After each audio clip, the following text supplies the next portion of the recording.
pjnet.tv. And our bumper's running, and we're running late, so let's dispense with the pleasantries and count it down to Studio 8, starting now.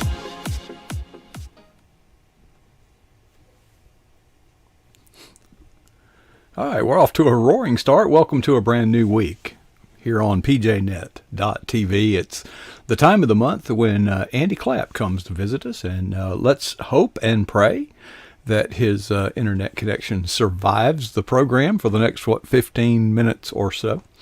Yes. Seen any good basketball games lately, Andy? That was something. This whole state was just, everybody was up in arms over it, and I've never seen a basketball game quite like that, how it just engulfed our state, which was really cool to see because everybody was kind of, even if you didn't have a rooting interest, people were watching it. So I thought that was kind of neat to see. Everybody got kind of carried away with it for sure. I don't understand, but those that love it do. And I wish we could get that excited about the gospel. Anyway. You know what, Coach?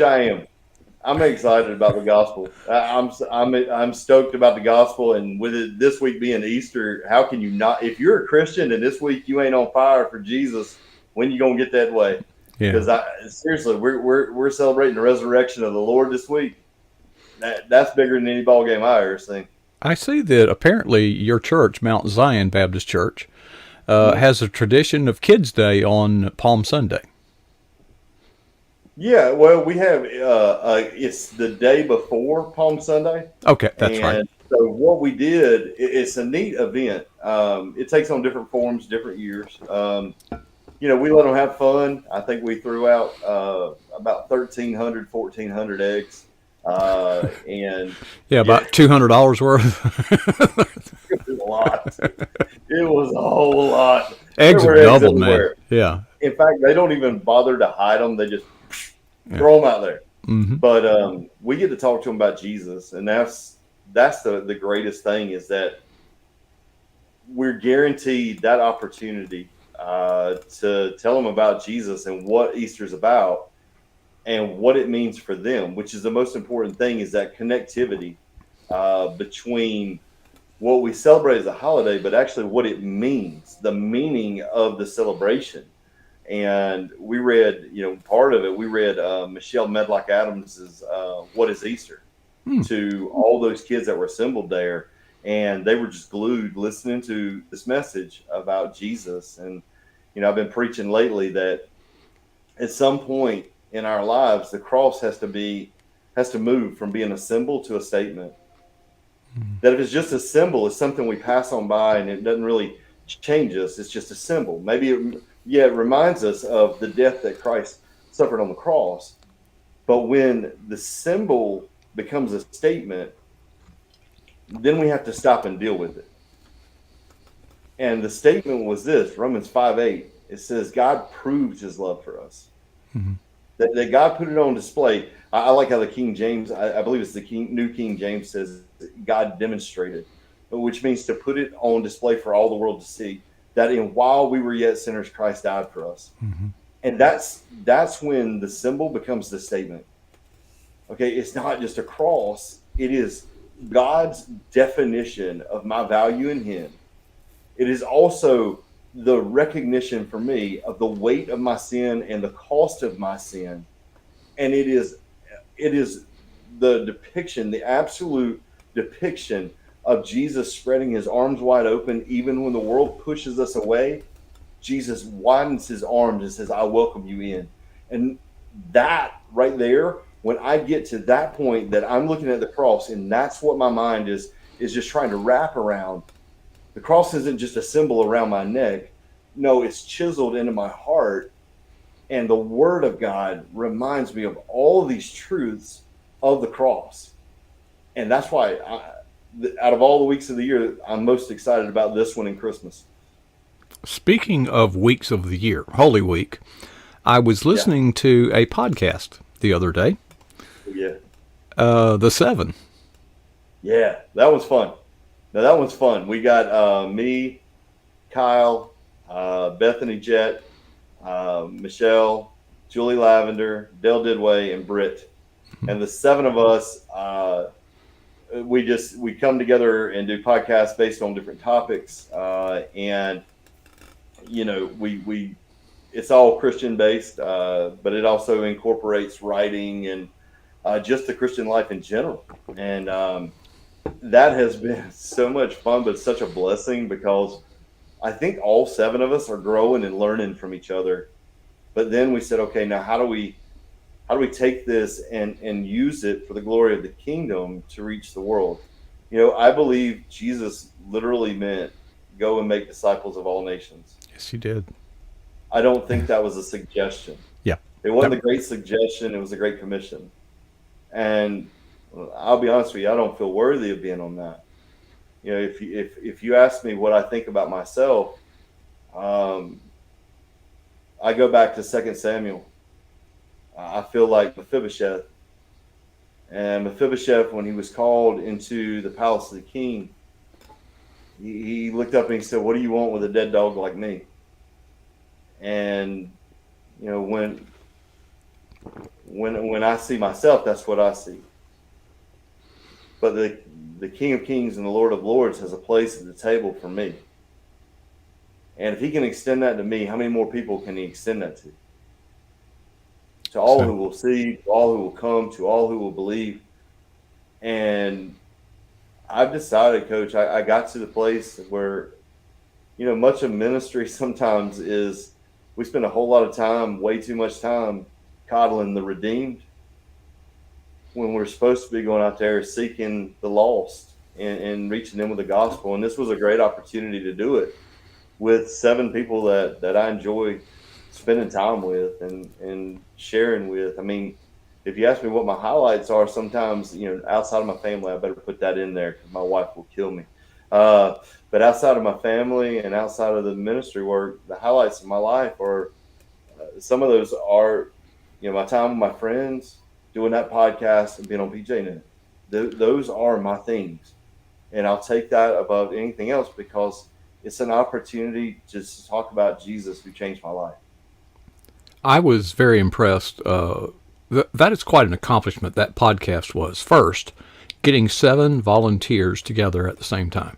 Now, these are not ordinary people. Well, they are actually, but busy, busy people. When you take people like Michelle and Dell, Yeah. just getting them in one place at the same time, I was quite impressed. And then each one took a day, and I think that thing was 30 minutes. Yeah. And you Yeah. say, We well, start off. 7 days, 30 minutes. Do the math, folks. By the time you do a little intro and the outro, you're looking at about 3 minutes per day. And each Yeah. person took a day. Now, tell us about your day. My day was Monday, Thursday. I requested that one because there's so much that happened in the upper room. And you can also look. I hope you don't care if I put this out there, but we got a free download where all seven of Uh, us wrote devotions for yeah, each you're really week. selling those free downloads. Well, I hope you don't care, Coach. No, It's it's there. great. It's I great. read it. I'm glad. I was glad to see it, folks. If you don't know where to get it, go find Andy Clapp on Facebook, and Yeah, you'll find it. Trust me. And I think this is the kind of thing that I like to see because we work with so many authors, Andy, and I know you all have to sell books. I get it, yeah, but if you sell it, that's going to limit the number of people yeah, that see it. But if you offer yeah, it to everybody, that opens the door up. Just like you illustrated so well, the cross is like the outstretched arms yeah. that can embrace the world. Well, it's free download, folks. And I haven't read it, hadn't downloaded it, but maybe I should. Maybe I should. Yeah, you should. And I got Thursday, and I chose Thursday because um, it's easy for us to get puffed up in our lives and think that we've accomplished so much and we've done so much that maybe we should have the best seat at the table, or maybe we should be recognized above everybody else. And in the upper room, uh, what I focused on was that the attitude, or as I call it, the posture of Jesus, that he would stoop down and wash the feet of the disciples. And it hit me a couple years ago, and it hadn't left me since it hit me. I don't know why it took me that long. I guess I'm just a slow learner. But he washed the feet of the very one that was going to betray him. And he knew seriously, he washed the feet of Judas, who was going to stab him in the back. Mm-hmm. He washed the feet of Peter, who would deny even knowing him. Peter said, "I don't even know who you're talking about. I've never met the man." All of them would flee and run away. And, as Mark would tell it, Mark said they all just took off and fled. He said one person in such a hurry got their garments stepped on and just ran away with nothing on. And they were in that big of a hurry to get away that they weren't even going to retrieve their clothing. Sorry, I had to put that in there. It's just funny to me. And what amazes me is Peter was the equivalent of Rambo. Yes. And I look at him, Coach. I look at Jesus in that moment. What would we do? I mean, seriously, what would we do if it was us and those very individuals, and we had foreknowledge of knowing what they were going to do? What would we do? I mean, honestly, if it were me and I knew, like Jesus knew all along, that Judas was going to be the betrayer, I'd have been calling that dude out all along. But he didn't. Yeah, well, I want to talk about the. I want you. He could have said, "I know what you're about to do. Yeah, man. You get out of this line and get out of here." Yeah, get behind. Yeah. That's what unconditional love really looks like. Yeah. Is will you wash the feet of the people who will treat you like garbage? Yeah. Will you wash the feet of people who, when the going gets tough, they gone? Because that's what happened there in the garden. The fear of their own existence. Yeah. They were gone. Peter said, he stood up boldly for a moment. He cut off Malchus's ear. Mm-hmm. But then they ran, and he denied. And so I chose Thursday because I think it's a challenge to me. Because, Coach, I don't know if you know this, but we as pastors, we take a lot of shots. Mm-hmm. I mean, we do. Yes, I know. And, I do know, actually. And the fact is that I'm called to be like Christ, not because I get paid for it, but because I was called to it. And I have to go back sometimes to the upper room and say, you know what? If I'm going to be like him, I've got to serve the people that may run away. I've got to serve the people who may act like I don't exist. I've got to serve people who may turn around and stab you in the back, but I still got to serve them because that's what Jesus did. And that the King of Kings and the Lord of Lords would take the lowest position. That was why I chose it. Well, in the book that I'll bring up, we're out of time, I read your contribution about that event of Jesus stooping down to wash the feet of the disciples, including the very one who he knew.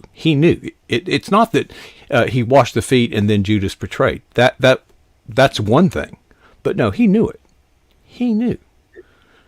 Yeah, and I was quite moved by that particular devotion in the book, Springtime for Your Spirit, which is recently out. How's it going? It's going well. It's going very well. And Coach, I want to thank you personally. I do. I appreciate what I do, what you've done, sharing stuff, and to have support like that means a lot to me. Well, Andy, I'm glad to do it, but it's not because you're special. It's a rule I've made for myself. I struggle with devotions, and a brother in Christ, J.D. Winninger, got me back on track. And what I literally had to do, Andy, is prop the devotional book up and use the book to cover up the power switch on my computer. Mm-hmm. So what I do is I just find a line from the devotion and I share it on Facebook. And I do it for two reasons. One, I'm critical of Christians who value their quiet time so much yet keep it secret. Yeah. There's there's something wrong there. There's something that doesn't add up there. If it's so good, share it. But number two, it's one of those accountability things. Okay? For example, you didn't see one today. Well, you can assume that Coach didn't do his devotional because there's no post about it.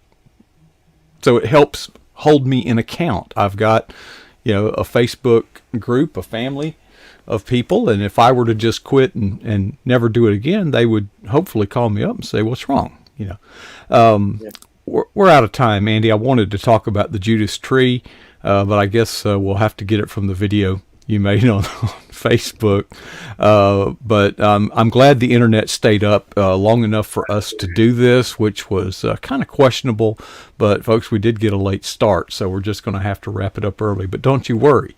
Andy will be back about this time next month. Andy, you're a champion for the cross, and we appreciate you sharing with us tonight. Can't wait to hear from you next time you're here. Thank you, Coach. All righty. Well, folks, I'm sorry that was abbreviated because Andy had so much more he could have said, but we're so gracious for him as part of our PJNet team, or everyday people sharing their walk with Christ. And while Andy, we don't really go after pastors. Andy is a pastor, but he is very down to earth. And well, in a few moments, Casper will be joining us, and I've got to get ready for him. While I'm doing that, think about the courageous Peter, the Rambo, who shrunk in cowardice when confronted with the question, don't you know that guy? Jesus, don't you know him? We say, what a coward. So here's the thing. We need to develop courage. We can't wait for the situation to come upon us because we too might be cowards. So here's the exercise that I use myself, and I prescribe it for you. Ask yourself 2 questions and answer honestly. What is the boldest thing that you've ever done for Jesus Christ? And then ask yourself, how long ago was that? And the challenge is to never be satisfied with either answer.